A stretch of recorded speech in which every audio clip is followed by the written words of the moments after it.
अस्सलाम वालेकुम AYT के नाजरीन। आज हम जिस टॉपिक पे बात कर रहे हैं वो है एटम बम वगैरह और हथियार वगैरह। ठीक है, वैसे तो बहुत से मुल्कों के पास हथियार है, जैसे USA हो गया, इसराइल हो गया, ठीक, इंडिया हो गया। लेकिन इनकी जो टेक्नोलॉजीज हैं वो एक अलग तरीके की है। ठीक है, और जो इसके मुकाबले में जो हमारे पास यानी इस्लामी जमहूरियत पाकिस्तान के पास जो है एटम बम वगैरह वो बहुत ज्यादा हैवी है। ठीक है, तो आज हम सबसे पहले अपने जो है एटम बम वगैरह, हथियार वगैरह, टैंक्स वगैरह, इनके बारे में जानेंगे। तो आइए देखते हैं। अस्सलाम वालेकुम दोस्तों, मैं हूं माजिद मलिक और डिस्कवर द वर्ल्ड में आप सबको खुशामदीद। दोस्तों, पाकिस्तान को कुदरत का एक राज कहा जाता है और पाकिस्तान की फौज को दुनिया की ताकतवर तरीन और सबसे ज्यादा मुनज्जम फौजों में से एक समझा जाता है। पाकिस्तान ने 1998 में एटमी हथियार तैयार कर लिया तो इसकी फौजी कुव्वत और भी बढ़ गई और दुश्मन पाकिस्तान से खौफजदा रहने लगा। आज पाकिस्तानी फौज के कुछ ताकतवर हथियारों के बारे में जानेंगे जो पाक फौज ने तैयार कर रखे हैं और जरूरत पड़ने पर इनके जरिए दुश्मन के होश उड़ाए जा सकते हैं। लेकिन इसके साथ साथ हम आपको कुछ ऐसे खुफिया हथियारों के बारे में भी बताएंगे जिनके बारे में पाक फौज की तरफ से पब्लिकली ऐलान नहीं किया गया, मगर वक्तन फवक्तन ऐसे हथियार खबरों की जिम्मत बनकर दुश्मन के छक्के छुड़ाते रहते हैं। लिहाजा वीडियो को आखिर तक जरूर देखिएगा। तो दोस्तों, सबसे पहले बात करते हैं अल खालिद टैंक प्रोजेक्ट के बारे में। यह प्रोजेक्ट 1993 में शुरू हुआ और 6 साल में मुकम्मल हुआ। यह प्रोजेक्ट चाइना की मदद से शुरू किया गया था, लेकिन आज पाक फौज ये टैंक मुकम्मल तौर पर खुद बनाती है। अल खालिद टैंक बहुत ज्यादा ताकतवर टैंक है जिसमें दुश्मन से मुकाबला करने की भरपूर सलाहियत मौजूद है। अल खालिद टैंक में 125 मिलीमीटर की मेन गन इस्तेमाल की गई है जो 7000 मीटर तक फायर कर सकती है। अल खालिद टैंक की रफ्तार 75 किलोमीटर फी घंटा है।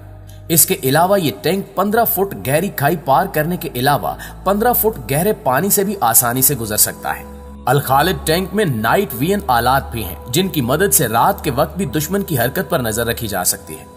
दिलचस्प बात यह है कि इसमें फायर कंट्रोल सिस्टम भी है, यानी कि आग को कंट्रोल करने का सिस्टम भी इस टैंक में मौजूद है। इस टैंक का नाम मुसलमानों के मशहूर सिपह सालार खालिद बिन वलीद के नाम पर रखा गया है। दोस्तों, अब बात करते हैं माइंड ब्लास्ट बम्स के बारे में।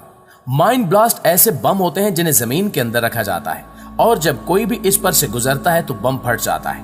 इससे निपटने के लिए पाक फौज के पास एक टेक्नोलॉजी है जिसका नाम NVERD ट्रैवल एंटी माइन है। अगर कभी दुश्मन के इलाके में जाना पड़े तो फौज इस एंटी माइन रोलर को अपने टैंकों और दूसरे तमाम हथियारों से आगे रखती है। इसका मकसद ये होता है कि अगर रास्ते में कहीं माइन ब्लास्ट हो तो ये एंटी माइन उन बमों को तलाश करके लेजर शुआओं के जरिए पहले ही तबाह कर दे। दोस्तों, AM50 एक मसनूई पुल है जिसे एक व्हीकल के साथ मूव करवाया जाता है। पाक फौज इसे तब इस्तेमाल करती है जब रास्ते में पहाड़ या खंदक हो या रास्ता बंद हो। ये पुल 10 से 12 मीटर लंबा और 4 मीटर चौड़ा होता है और 2 से 6 मीटर की गहराई को पार करने के काम आ सकता है। AM50 को इस्तेमाल करते हुए पाक फौज उन रास्तों को भी पार कर सकती है जहां से आगे बढ़ना मुश्किल हो।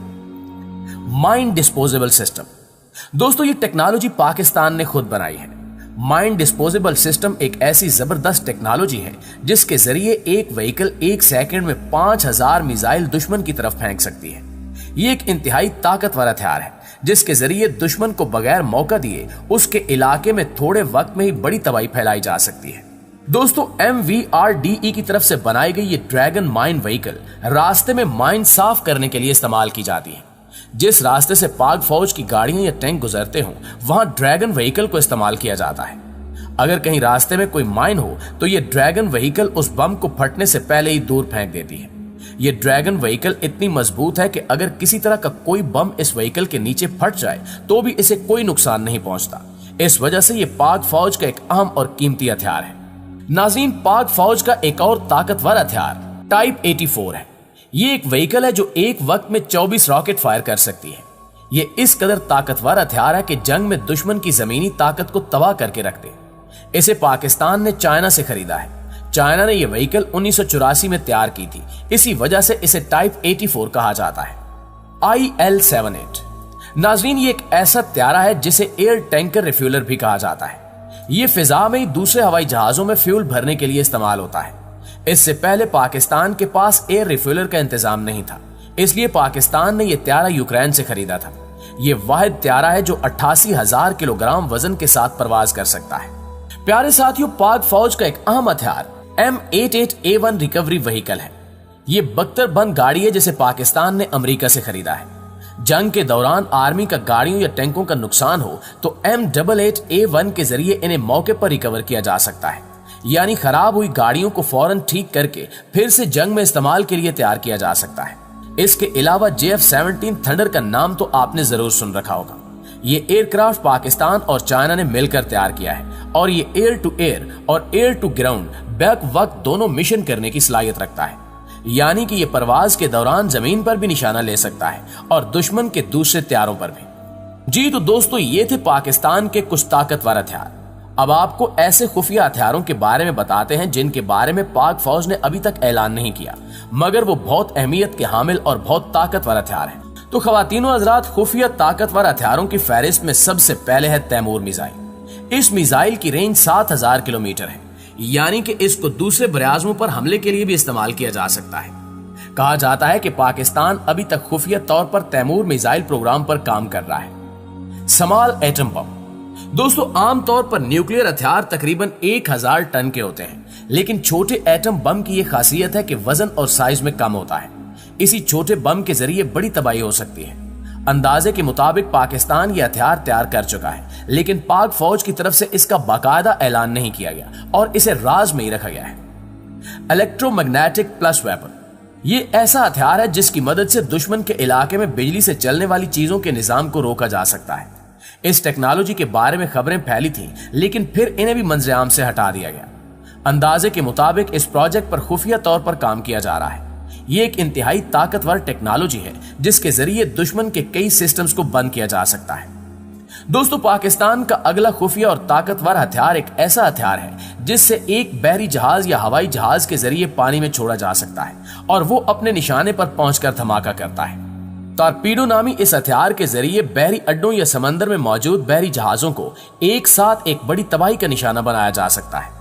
एक अंदाजे के मुताबिक पाकिस्तान में आम टारपीडो की तरह एटमी टारपीडो तैयार कर लिया गया है। ये एक ऐसा टारपीडो है जो अपने अंदर एटम बम रखता है और खामोशी से सफर करके दुश्मन के कई बहरी जहाज तबाह कर सकता है।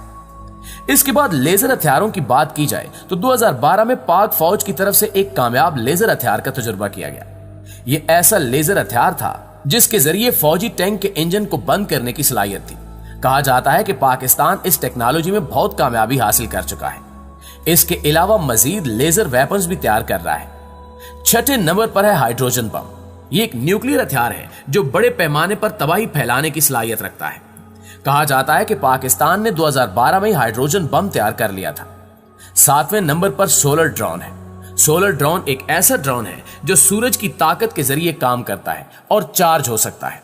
सोलर ड्रोन को दुश्मन के इलाके में भेजकर दुश्मन की जरूरी मालूमात लेने के लिए इस्तेमाल किया जा सकता है।